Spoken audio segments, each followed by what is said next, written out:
Restez fidèles à nos programmes, il est 7 heures.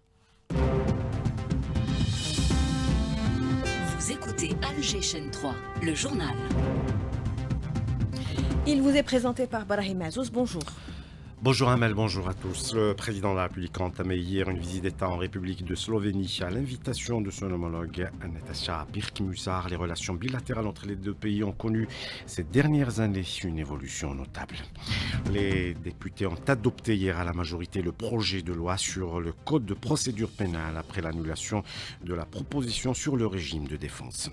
Et autre projet en débat à la PN, la loi modifiant et complétant les dispositions sur la prévention et la répression de l'usage et du trafic de drogue. Le texte prévoit notamment de lourdes peines. Nous parlerons du développement des wilayas du sud du pays qui est au cœur du schéma national d'aménagement du territoire 2030. Principal objectif, réduire les déséquilibres régionaux. L'armée d'occupation sioniste poursuit ses bombardements sur Gaza. Un camp de réfugiés à Khan Younes est pris pour cible. Bilan 12 martyrs dont de jeunes enfants. Et puis en football, la JS Kabylie rejoint provisoirement le Mouloudia d'Alger en tête du classement grâce à sa victoire face à Albi 2-1. Et le choc entre le Serblouzdad et le Mouloudia s'est achevé 1 but partout. Victoire du Paradou AC à Biskra, 1-0.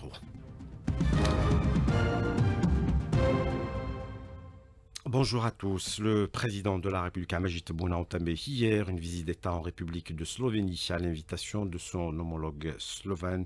Abdelmadjid Tebboune et Nataša Pirc-Musar ont eu des entretiens au château de Brelo à Ljubljana, suivi d'une visite au palais du musée de Brdo et qui raconte l'histoire de la Slovénie et la vie du défunt président yougoslave Joseph Broz Tito. Le chef de l'État a par la suite signé le livre d'or du musée. Et les relations entre l'Algérie et la Slovénie ont connu ces dernières années une évolution notable. Les deux pays qui siègent au Conseil de sécurité des Nations Unies en tant que membres non permanents ont montré une convergence de vues sur des questions internationales et régionales. On retrouve l'envoyé spécial de la radio, Rim Boukhari. Cette visite constitue incontestablement un événement d'envergure pour les deux pays, l'Algérie et la Slovénie, nouveaux partenaires qui aspirent à bâtir entre eux des liens solides. Et pour preuve, pour ce déplacement, le président de la République, Abdelmadjid Tebboune, est accompagné d'une importante délégation de haut niveau composée essentiellement de 6 ministres représentant les différents secteurs stratégiques, à savoir l'agriculture, l'industrie, l'énergie, ou encore l'économie de la connaissance et le domaine des startups. À retenir aussi le très grand nombre d'opérateurs économiques et hommes d'affaires pour prendre part au Forum économique algéro-slovène, programmé durant cette deuxième journée de la visite du président à Ljubljana. Un rendez-vous qui se veut un espace d'échange avec leurs homologues slovènes. L'objectif aussi est de définir les opportunités offertes afin de pouvoir sceller de nouveaux partenariats gagnant-gagnant et profiter d'une conjoncture où les deux parties algériennes et slovènes aspirent à aller vers un partenariat stratégique. Le chef de l'État qui, dans sa résidence au château historique Brdo, a entretenu hier avec son homologue slovène. Une intense activité, un intense programme est prévu durant cette visite au courant de la journée pour le tout premier déplacement officiel du chef de l'État à Ljubljana. De la résidence Brdo à Ljubljana, Rim Boukhari pour la radio algérienne. Et on en parlait hier, les autorités algériennes ont demandé le rapatriement immédiat vers leur pays d'origine des agents français objets d'affectation dans des conditions irrégulières. Demande transmise au chargé d'affaires de l'ambassade de France en Algérie reçue dimanche dernier au siège du ministère des Affaires étrangères. Ces affectations irrégulières et répétées concernent une quinzaine d'agents alors qu'aucune notification n'a été adressée aux autorités algériennes. Il s'agit d'une question de non-respect de la souveraineté nationale, explique l'expert en droit international Kamal Fileli. Il est contacté par Ebti Alatoun. L'Algérie et la France ont développé non seulement une relation bilatérale et une relation multilatérale, c'est-à-dire que des fois, quand c'est dans l'intérêt de la France et de l'Algérie, il arrive qu'ils votent ensemble au niveau des forums internationaux. Ce qui fait qu'il y a une relation multilatérale et une relation bilatérale, c'est-à-dire France-Algérie. Et ils se connaissent très très bien. Et que par conséquent, il n'y a pas de porte ouverte ni entrebâillée pour laisser place à d'éventuelles négligences. Tout ce qui se fait avec une volonté affirmée déjà précédemment et qui continue à persister et à vouloir, parce que finalement l'arrière-pensée, c'est faire plier l'État algérien. Et l'État algérien ne pliera pas. Pourquoi? Parce que c'est des questions de principe, et c'est une question d'autorité d'État, et c'est une question de souveraineté nationale. Et le président Tebboune l'a dit, l'a redit à plusieurs reprises, nous souhaitons une relation d'égal à égal. Et par conséquent, il n'y a pas de place pour la négligence, et la négligence ne peut être utilisée comme étant une justification dans le cas de l'espèce. À la PN, les députés ont adopté hier à la majorité le projet de loi sur le code de procédure pénale après l'annulation de la proposition sur le régime de défense. Dans une allocution après la séance de vote, le ministre de la Justice, garde des Sceaux, Lotfi Bouhadjemah, a souligné que ce code représente un nouveau jalon dans le processus de réforme de la justice algérienne. Le ministre est revenu également sur les principaux amendements. À l'écoute. Les principaux amendements apportés au projet de loi consistent en la suppression du système de défenseur et la suppression du recours aux proches en matière criminelle, étant donné que l'avocat est seul habilité à assurer la défense, qu'il ait été choisi librement ou désigné d'office. Les amendements portent également sur la suppression de la médiation devant la police judiciaire, le renforcement des prérogatives des avocats à toutes les étapes de l'action publique. Des propos recueillis par Ibti Aladou. Les députés qui débattent également depuis hier du projet de loi modifiant et complétant les dispositions sur la prévention et la répression de l'usage et du trafic de drogue. Le texte présenté par le ministre de la Justice prévoit de lourdes peines. Hanan Seissi. Dans son plaidoyer face aux membres de l'Assemblée, le représentant du gouvernement apporte des précisions. Lotfi Bouhadjemah, ministre de la Justice. Les nouveaux mécanismes permettent de prémunir les administrations, les établissements et institutions publiques, mais aussi les institutions du secteur privé en exigeant dans les dossiers de recrutement des tests de dépistage négatifs de consommation de drogue. Les textes prévoient également que les examens médicaux périodiques des élèves dans les établissements d'enseignement, d'éducation et de formation peuvent comporter des analyses de dépistage précoce pour les soumettre aux cures prévues par la loi et ne peut faire l'objet de poursuites judiciaires.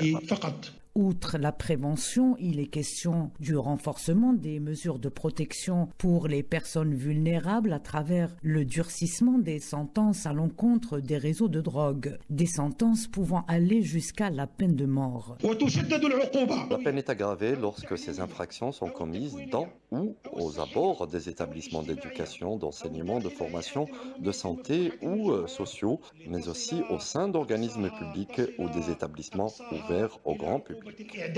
Le débat se poursuivra en session plénière. Il sera animé par pas moins de 150 députés qui interviendront à ce propos, ce qui renseigne sur l'importance du projet de loi. Et les services de sécurité ont saisi d'importantes quantités de drogue et de psychotropes ces derniers mois. La dernière opération a eu lieu à Sidi Bla Abbas où plus de 500 kg de cannabis ont été saisis et 4 personnes arrêtées lors de cette opération. L'avant-projet portant actualisation du schéma national d'aménagement du territoire 2030 accorde une importance particulière au développement des wilayas du Sud qui est au cœur de ce projet national. Principal objectif, réduire les déséquilibres régionaux et rééquilibrer la répartition de la population. Le projet a été présenté hier lors d'un workshop sous le thème urbanisation et développement du territoire de Insalah Tamanrasset. Sophia Boukacha. Cet axe, clé du redéploiement économique vers l'Afrique, suscite de grandes ambitions. Le professeur Djoudi Rabah, président du conseil scientifique de l'INESC, souligne que pour réussir le développement territorial, l'implication des populations locales est essentielle à travers une mise en œuvre participative du schéma national d'aménagement. La seule garantie pour que ça réussisse, c'est que les populations locales puissent s'installer dans les processus décisionnels. Parce que le schéma national d'aménagement du territoire, c'est très bien, il faudrait le mettre en œuvre, mais pas d'une façon ordonnée, mécanique. Et il faudrait donc aujourd'hui s'installer dans la négociation, dans la consultation, dans la réflexion avec les autorités locales. Le projet vise un développement à 4 échelles en tenant compte des besoins immédiats des populations et des spécificités du Sud pour impulser une dynamique durable. Professeur Samia Ben Abbès, membre fondatrice de l'Académie algérienne des sciences et technologies et présidente de la section architecture, urbanisme et aménagement du territoire. Le territoire il pose des enjeux d'un développement local, d'un développement régional, d'un développement national et un développement international. Il y a des choses dont on a besoin dans l'immédiat pour la population locale et qui répondent à ses besoins. Il y a des choses dont on a besoin de la région, c'est la région sud du pays et donc l'intermédiaire c'est les hauts plateaux et c'est aussi les populations du sud et c'est une zone de transhumance internationale. Donc on a besoin de gérer toutes ces questions pour redonner vie, dynamique à ces territoires, mais on ne veut pas des exemples livresques. Une approche globale et stratégique indispensable pour réussir le pari du développement durable en Algérie en transformant les défis du territoire en véritables opportunités. Le processus de transformation numérique en Algérie est lancé. Une stratégie sur 5 ans, 2025-2030, elle est mise en place et ses grands axes ont été dévoilés hier lors d'une journée d'information en présence de la haut-commissaire à la numérisation, Mariam Benmouloud, et qui a précisé que cette stratégie implique tous les secteurs ministériels, les experts et les opérateurs économiques. À l'ère du digital, la transformation numérique n'est plus un luxe mais une nécessité. Le partenariat public-privé se présente comme un levier stratégique incontournable pour accélérer cette transition. Souhil Gissoum, président de la CAPC. Comment faire en sorte qu'il y ait un partenariat public-privé, vu que dans le domaine du numérique, il y a énormément d'axes sur lesquels nous devons travailler. Il y a l'axe du cloud. Le cloud, c'est énormément d'investissements. Donc en général, c'est des investissements publics, mais il y a aussi de l'exportation de services, où là, c'est plus des petites entreprises privées. Idéalement, l'expertise du privé doit s'allier aux disponibilités financières du service public pour créer des partenariats de réussite et pour créer des champions qui pourront eux aussi aller vers l'Afrique, aller vers d'autres pays. L'interopérabilité entre les différentes institutions, une pierre angulaire de la modernisation, l'un des principaux défis que rencontrent les administrations publiques et le cloisonnement des systèmes d'information. Jalal Bouabdallah, fondateur de Digital Bridges. L'objectif était d'avoir 100% tout ce qui est administration publique, donc devient numérique, plus une interopérabilité entre la plupart des services numériques. Aujourd'hui, c'est très ambitieux. Plusieurs points qu'il faudrait voir, la maturité digitale des entreprises, les moyens, les budgets. La numérisation de tous les secteurs, une priorité nationale pour favoriser la transparence et la performance. Il est question aussi de contribuer à hauteur de 20% au PIB pour le développement socio-économique. Les massacres du 8 mai 1945 en Algérie ont été au centre des travaux d'un colloque international organisé à l'université Abdelrahman Mira de Béjaïa sous le thème « Crimes de la France coloniale en Afrique » en présence de chercheurs et historiens d'Algérie, de France, de Madagascar, Sénégal, Cameroun, Grande-Bretagne et des États-Unis. Les intervenants ont affirmé que les massacres perpétrés par la France coloniale en Algérie au lendemain de la victoire du monde libre sur le nazisme ont été odieux et crapuleux. Les travaux ont pris fin hier et sanctionnés par un appel. On écoute l'historien Gilles Manseran contacté par Nariman Mendil. Ce colloque était très riche et il s'est achevé par un appel. Et cet appel demande la reconnaissance par la France des crimes qui ont été commis. Il relève que le président de la République française a dit une phrase le 8 mai dernier concernant cette date. Il a introduit une phrase sur ce qui s'est passé en Algérie, mais c'est insuffisant car ce n'est pas une vraie reconnaissance complète. On note que la visite de parlementaires français, qui est simultanée en quelque sorte à notre colloque, coïncide dans ses objectifs, à la fois la reconnaissance par la France de ces crimes et l'établissement de relations apaisées et débarrassées des préjugés coloniaux. Le Parti national Rifin et l'Observatoire Rifin des droits humains ont dénoncé dans un communiqué la candidature d'une représentante du Merzen pour le prix Nelson Mandela pour l'année 2025, alors que le régime du Merzen poursuit ses atteintes contre les droits humains, notamment dans la région du Lif et du Sahara occidental occupé, affirmant que cette candidature représente un outrage à l'égard des victimes et une insulte à la mémoire du leader sud-africain. L'Union africaine, qui n'accepte aucune ingérence dans les affaires intérieures du Soudan, c'est ce qu'a affirmé Addis Abeba, le président de la commission de l'UA, Mahmoud Ali Youssef. Après un répit de quelques heures hier permettant la libération du prisonnier de guerre américano-israélien, l'armée d'occupation sioniste a repris ses bombardements à un camp de réfugiés à Khan Younes. C'est pris pour cible bilan 12 martyrs dont de jeunes enfants. Et face au génocide sioniste qui se poursuit, des milliers de personnes manifestent à travers le monde pour dire stop et dénoncer le silence et la complicité de la communauté internationale. Lies Talrini. Aux quatre coins du globe, ils sont des centaines de milliers à dénoncer une injustice historique, le massacre des Palestiniens par Israël. Faites du bruit pour la Palestine! Dans la capitale belge, les manifestants appellent leur gouvernement à cesser de fermer les yeux. Les enfants, des personnes âgées, des femmes et des hommes ne sont plus approvisionnés, meurent de faim. C'est pas une guerre, c'est un génocide. Alors qu'Israël est accusé de génocide et de crimes contre l'humanité, de crimes de guerre. Donc nous sommes ici pour dire à notre gouvernement notamment, maintenant prenez des mesures, Gaza est en train de mourir. Les mêmes scènes ont pu être observées aux Pays-Bas ou en Allemagne, exactement à Berlin, au même moment où Netanyahou y effectue une visite. En Angleterre, à Londres, près du siège de la BBC, des activistes ont dénoncé la couverture médiatique de la situation à Gaza, jugée biaisée. Un fossé de plus en plus visible se creuse entre la posture officielle des gouvernements occidentaux notamment et l'indignation croissante des sociétés civiles qui réclament, elles, la paix pour le peuple palestinien. Un retour en Algérie à l'occasion de la saison Al-Hajj. La BNA propose une nouvelle offre Al-Sabil pour financer les frais du Hajj selon le principe du bon prix sans profit. On écoute les explications d'Amina Al-Talnia, chef de division finance islamique à la BNA. Elle est au micro de Rimbo Katou. C'est un financement qui peut atteindre 450 000 dinars pour une durée de 24 mois avec 3 mois de différé. C'est un financement sans intérêt, sans marge bénéficiaire, sous la formule Qard Hassan. Ça veut dire que le bénéficiaire va rendre les 450 000 échelonnés sur 24 mois avec 3 mois de différé. C'est la 4e année du produit Sabil. Nous avons pu financer à travers l'opération de 2025 presque une centaine de pèlerins avec un montant total qui dépasse les 3 milliards de centimes. À la culture et l'intelligence artificielle au service de la préservation du patrimoine, le ministère de la Culture, l'ONDA et l'Ordre des architectes ont organisé hier une rencontre. Fatah Boumadi.